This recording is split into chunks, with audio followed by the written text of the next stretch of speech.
فرمایا جس طرح قوموں کا سردار ہوتا ہے، قبیلوں اور خاندانوں کے سربراہ اور سردار ہوتے ہیں، اسی طرح جمعہ کا یہ تمام دنوں کا سردار ہے، پورے ہفتے کا سردار یہ جمعہ المبارک ہے۔ اور اسی مناسبت سے آج کی نشست میں جمعہ المبارک کے چند فضائل و برکات کو آپ کی خدمت میں پیش کرنا چاہوں گا۔ چنانچہ اللہ سبحانہ و تعالی قرآن مجید فرقان حمید کے اندر اس مبارک دن کی اہمیت اور فضیلت کے حوالے سے فرماتا ہے، یا ایھا الذین آمنوا، اے ایمان والو، اذا نودی للصلاۃ من یوم الجمعہ، جب جمعہ کے دن نماز کے لیے اذان دی جائے تو فرمایا پھر کیا کرو، فاسعوا الی ذکر اللہ، اللہ کے ذکر کی طرف دوڑ پڑو، وذروا البیع، اور اپنے کاروبار، اپنی دکانیں، لین دین کے معاملات، خرید و فروخت کے جو اعمال ہیں، معاملات ہیں، ان کو جمعہ کے دن اذان کے بعد جمعہ کی ان کو ترک کر دو، ان کو بند کر دو۔ ذالکم خیر لکم ان کنتم تعلمون، اگر تم علم رکھتے ہو تو یہ تمہارے لیے کاروبار کو چھوڑنا، جمعہ کے لیے سعی کرنا اور اذان ہو جائے تو نماز کی تیاری کرنا، فرمایا یہ تمہارے لیے سب سے بہترین عمل ہے۔ اور اللہ سبحانہ و تعالیٰ نے اس آیت کریمہ میں ہم مسلمانوں کو جمعہ کی اہمیت سمجھائی، بیان فرمائی۔ چنانچہ اس آیت میں پہلا جو حکم اللہ نے فرمایا کہ اے ایمان والو، جب جمعہ کی اذان کہی جائے، جمعہ کے دن نماز کے لیے اذان دی جائے، تو اس آیت کریمہ میں اذان سے مراد پہلی اذان ہے یا دوسری اذان ہے جمعہ کی؟ تو علماء کرام علیہم الرحمہ نے فرمایا کہ اس آیت کریمہ میں اذان سے مراد پہلی اذان مراد ہے، یعنی جو ابھی کہی ہے جمعہ کے دن پہلی اذان جو ہوتی ہے، نہ کہ دوسری اذان جو خطبہ سے ملی ہوئی ہوتی ہے وہ مراد نہیں ہے، وہ تو خطبہ کی اذان ہے۔ اور یہ جو پہلی اذان ہے یہ نماز کے لیے مسلمانوں کو دعوت دیتی ہے، یہ جمعہ کی نماز کے لیے مسلمانوں کو پیغام دیتی ہے کہ آج جمعہ مبارک کا دن ہے، اللہ کے ذکر کی طرف دوڑ پڑو، اللہ کی عبادت اور ریاضت میں مصروف ہو جاؤ، نماز کی تیاری شروع کر دو۔ اور فرمایا کہ فاسعوا الی ذکر اللہ وذروا البیع، اور خرید و فروخت کے معاملات کو ترک کر دو، چھوڑ دو۔ تو اس آیت کریمہ سے پتہ چلا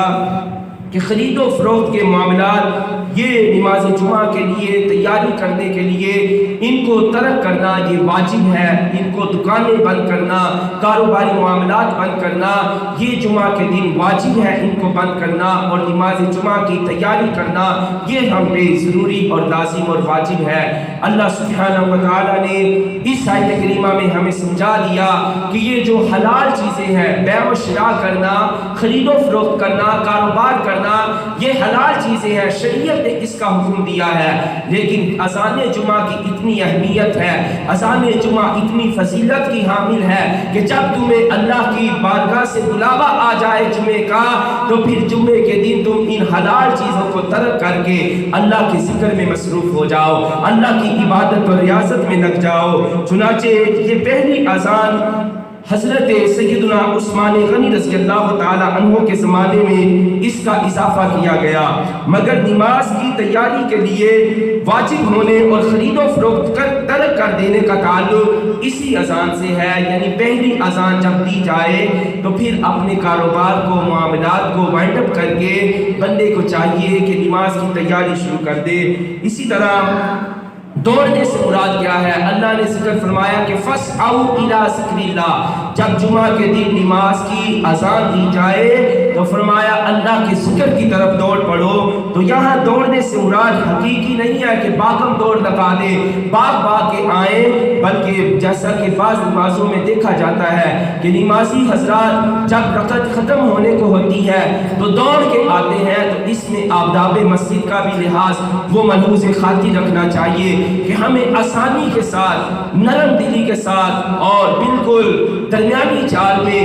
نماز کے لیے چل کے آنا چاہیے تاکہ آداب مسجد کی بے حرمتی نہ ہو اور مسجد کے جو آداب ہیں ان کو منحوظ خاطر رکھا جائے۔ تو یہی حکم جمعہ کی اذان کا ہے کہ جب جمعہ کی اذان دی جائے تو اس وقت بھاگنا نہیں ہے، دوڑنا منع ہے، بلکہ آرام کے ساتھ کافی وقت ہوتا ہے، ٹائم ہوتا ہے، اللہ نے ذکر کا ہمیں موقع دیا ہے تو ہمیں تیاری شروع کر دینی چاہیے اور اللہ کی عبادت اور ریاضت میں لگ جانا چاہیے۔ تو اسی طرح اس آیت سے نماز جمعہ کی فرضیت، خرید و فروخت کی اور دنیاوی مشاغل وغیرہ کی حرمت اور سعی یعنی نماز کے اہتمام کا وجود ثابت ہوا اور خطبہ بھی ثابت ہوا کہ جمعہ المبارک کے دن خطبہ دینا یہ بھی واجب ہے اور اس کو توجہ کے ساتھ سننا یہ بھی واجب ہے۔ علماء کرام فرماتے ہیں کہ جو خطبہ کے درمیان اپنی باتوں میں مصروف رہتا ہے، لگا رہتا ہے، خدشہ ہے کہ کل اس کا جو حشر ہے، اس کا جو آخری وقت ہے وہ ایمان کی حالت پر نہ ہو بلکہ وہ کافر ہو کر اس دنیا سے رخصت ہو۔ الامان والحفیظ، الامان والحفیظ۔ تو ہمیں سوچنا چاہیے، غور کرنا چاہیے کہ ہم اس جمعہ المبارک کی اہمیت کو کتنا پیش نظر رکھتے ہیں۔ ہمارے ہاں ہوتا یہ ہے کہ جب اذان دی جاتی ہے تو اس وقت ہم اپنے کاروبار پورے عروج پہ ہوتے ہیں، ان کی پرواہ کرتے ہیں، کسٹمرز آتے ہیں، ان کو ہم ڈیل کر رہے ہوتے ہیں، حالانکہ اللہ نے فرمایا کہ اذا نودی للصلاۃ، جب بھی تمہیں نماز کے لیے جمعہ کے دن بلایا جائے، اذان دی جائے تو فرمایا فاسعوا الی ذکر اللہ وذروا البیع، تو اپنے کاروبار کو چھوڑ دو اور اللہ کے ذکر کی طرف دوڑ پڑو۔ نبی کریم صلی اللہ علیہ وسلم نے بروز جمعہ کی فضیلت کے متعلق ارشاد فرمایا اور اس کے متعلق کہ جمعہ کی وجہ تسمیہ، جمعہ کو جمعہ کیوں کہا جاتا ہے، اس کے متعلق اہل علم فرماتے ہیں کہ پہلے عربی زبان میں اس دن کا نام، جمعہ کا نام عروبہ تھا، بعد میں پھر جمعہ رکھا گیا اور سب سے پہلے جس شخص نے اس دن کا نام جمعہ رکھا وہ کعب بن لوئی ہے۔ اور اسی طرح اس کی وجہ تسمیہ کے بارے میں مختلف علماء کرام کے اقوال ہیں، ان میں سے ایک یہ ہے کہ اسے جمعہ اس لیے کہا جاتا ہے کہ اس دن نماز کے لیے جماعتوں کا اجتماع ہوتا ہے، بندہ جمعہ کی نماز کے لیے آتا ہے،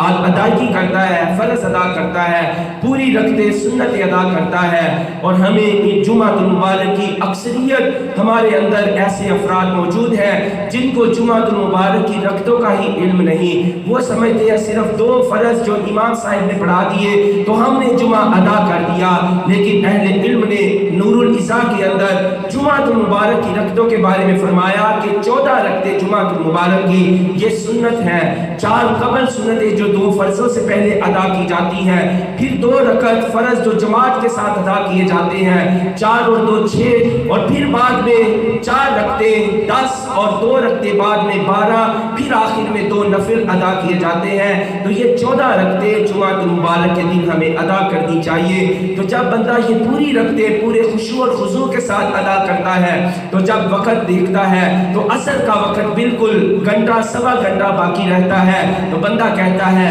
اب میں اللہ کی دوسری نماز بھی اللہ کے حضور ادا کر کے ہی جاؤں۔ تو اس دن میں نمازوں کا، جماعتوں کا اجتماع ہوتا ہے۔ پھر اس کے بعد جو مغرب کی نماز ہے، نبی کریم صلی اللہ علیہ وسلم نے ارشاد فرمایا کہ جمعہ المبارک کے دن میں اللہ نے ایک ایسی گھڑی کو رکھا ہے جس میں جو بھی بندہ سوال کرتا ہے اللہ اس کی وہ دعا کو ضرور قبول فرماتا ہے، لیکن فرمایا حتیٰ کہ حرام چیز کا سوال نہ ہو۔ تو اس جمعہ المبارک کے دن میں جو پوشیدہ گھڑی دعاؤں کی قبولیت کی ہے اس کے متعلق علماء کرام نے چند اقوال ذکر فرمایا وہ کون سا وقت ہے، اس بارے میں مختلف روایتیں ہیں۔ چنانچہ حضرت ابو ہریرہ رضی اللہ تعالیٰ عنہ کی جو ابھی روایت پیش کی گئی کہ تاجدار رسالت صلی اللہ علیہ وسلم نے فرمایا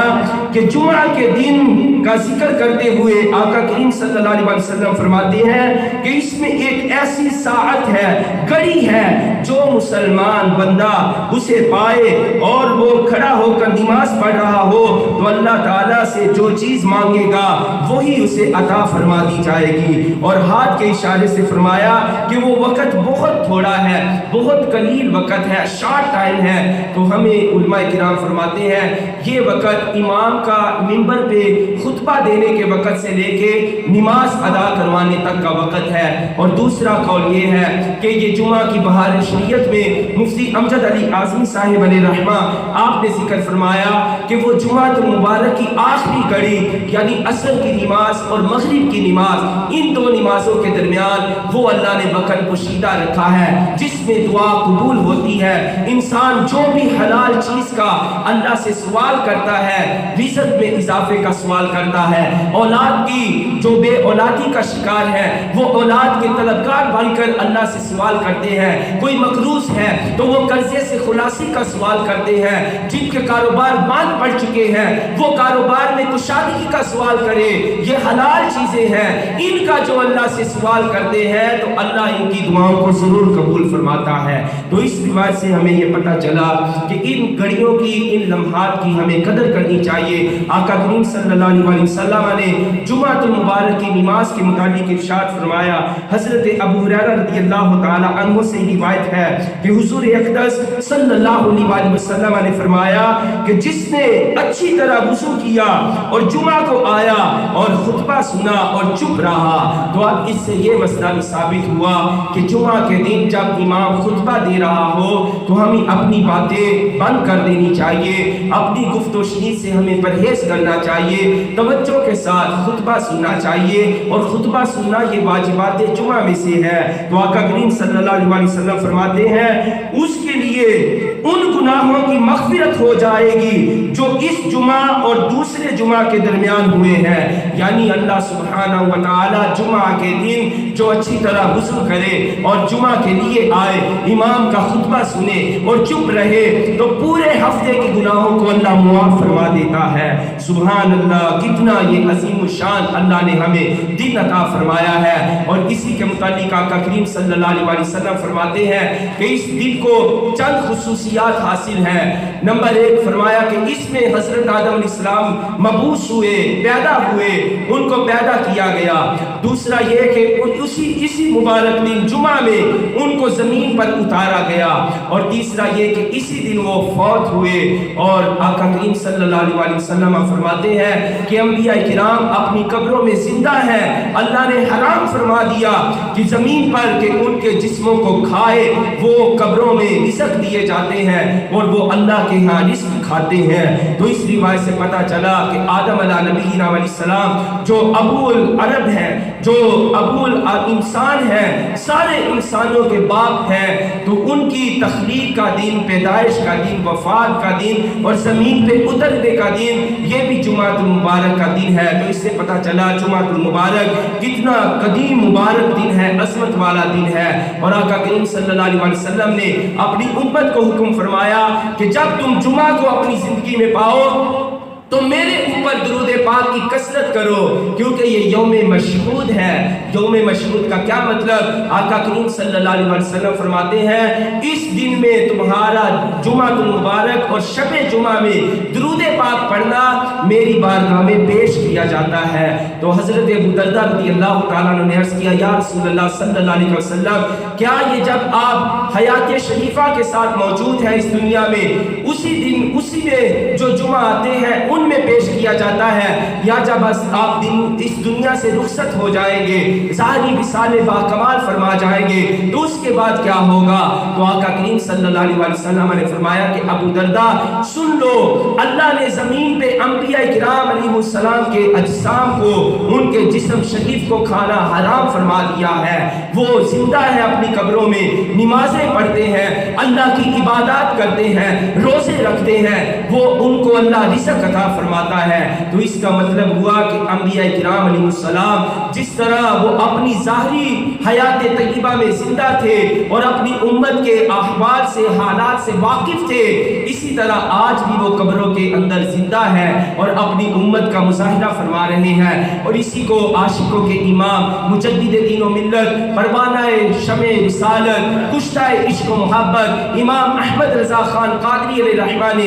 اپنے نعتیہ کلام کے اندر فرمایا کہ تو زندہ ہے واللہ، تو زندہ ہے واللہ، میرے چشم عالم سے چھپ جانے والے۔ ہمیں ظاہری آنکھوں سے انبیاء کرام علیہ السلام نظر نہیں آتے، لیکن وہ اللہ کے فضل سے، اللہ کی دی ہوئی زندگی سے، جس طرح وہ اس زمین کے اوپر زندہ ہوتے ہیں، زمین کے اندر بھی اسی طرح وہ موجود ہوتے ہیں۔ جہاں چاہتے ہیں ان کی روح شریف آ سکتی ہے، پہنچ سکتی ہے۔ بلکہ ایک روایت میں آقا کریم صلی اللہ علیہ وسلم نے واضح طور پہ فرمایا کہ جب کوئی میرا امتی مسلمان وہ انتقال کرتا ہے، فوت ہو جاتا ہے، تو اس میں نبی پاک صلی اللہ علیہ وسلم اب ہمیں موت کی تیاری کا بھی سبق دے رہے ہیں، اور موت کی تیاری کا، قبر کی تیاری کا بھی ہمیں تعلیم ارشاد فرما رہے ہیں کہ جب تم پر موت کا وقت آتا ہے، تمہیں قبر میں اتارا جاتا ہے، تو ہر مرنے والے کی قبر میں میری روح کو پیش کیا جاتا ہے۔ 3 سوال کیے جاتے ہیں، چاہے مسلمان ہو کافر ہو،